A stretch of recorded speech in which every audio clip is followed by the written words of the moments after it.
everyone, welcome back to my channel. My name is Lauren and I bring you videos about fitness and food. And as you can see by the title of today's video, we are going to be talking about intermittent fasting and specifically my experience of doing intermittent fasting for 30 days.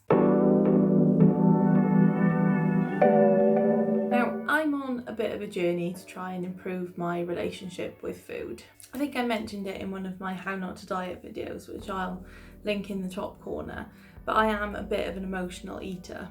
Specifically, I'm a bored eater. I eat out of boredom all the time. Now, there isn't anything inherently wrong with this, but it does quite often get in the way of my fitness and aesthetic goals as well as any weight loss goals I have. So it is something that I'm trying to work on. And add that to the fact that I love experimenting with my diet, I love learning new things, and I love trying out new stuff.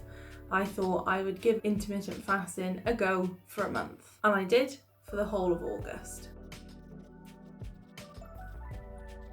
For those of you who've never heard of intermittent fasting before or time restricted feeding, it's basically just a way of eating where you pick a specific window where you're going to eat and a specific window where you're going to fast. I chose to do what I think is the most popular ratio, which is a 16:8, and that's where you fast for 16 hours of the day and then you feed for 8 hours of the day. The main theory being that once you have used all of your glycogen stores up, which happens 12 plus hours after you ate your last meal, you then start burning fat instead. So I think it's supposed to be a way of boosting your fat burning benefits by spending longer in a fasting window. Based on the reading that I did, the longer studies only lasted about 16 weeks, so it's quite hard to know whether or not it'll have any positive or negative impacts on your health over the long term.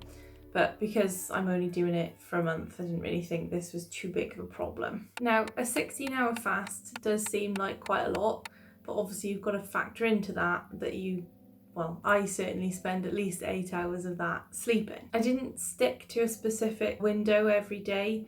So I wasn't fasting until 10 a.m. and then feeding until 6 p.m. every day, because life just isn't that simple.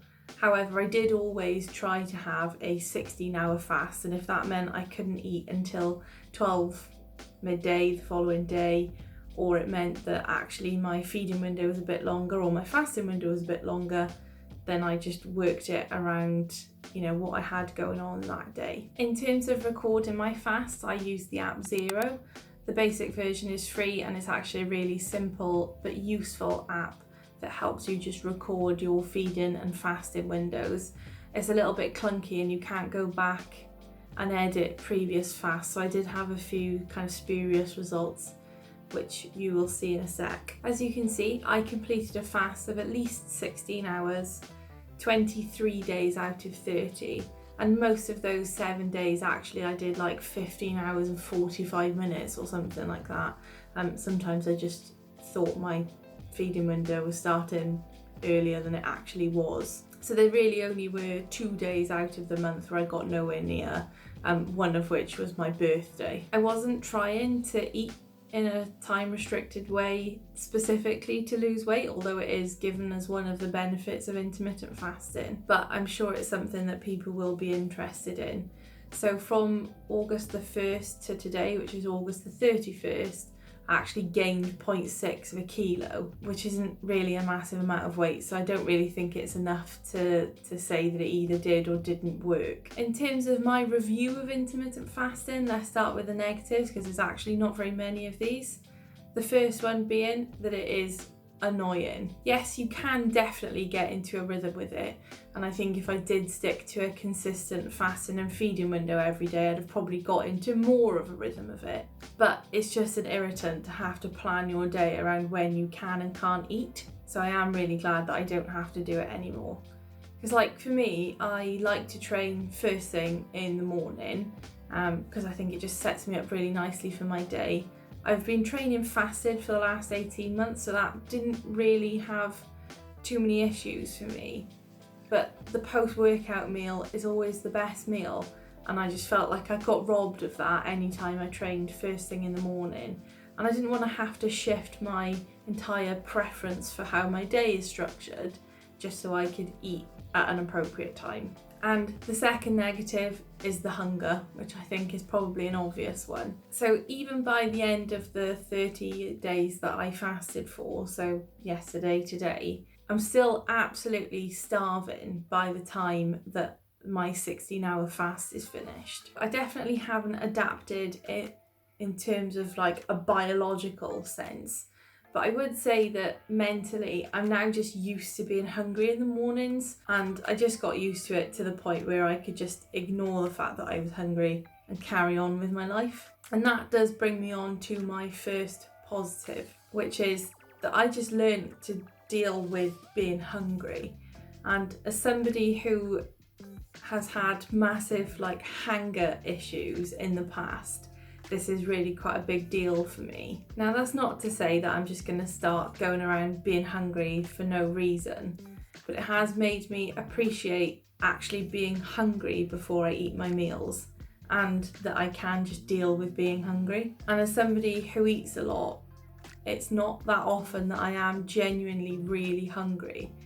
So I think one of the things that I am going to take away from this is that I'm just going to try and eat when I'm hungry rather than just at the kind of normal meal times, which I think is something that you'll either kind of get that or you won't. And the second positive that I could think of is no nighttime snacking. I don't think there's a single time during this month that I actually broke my nighttime fast, as in, you know, I ate before I went to bed, after dinner.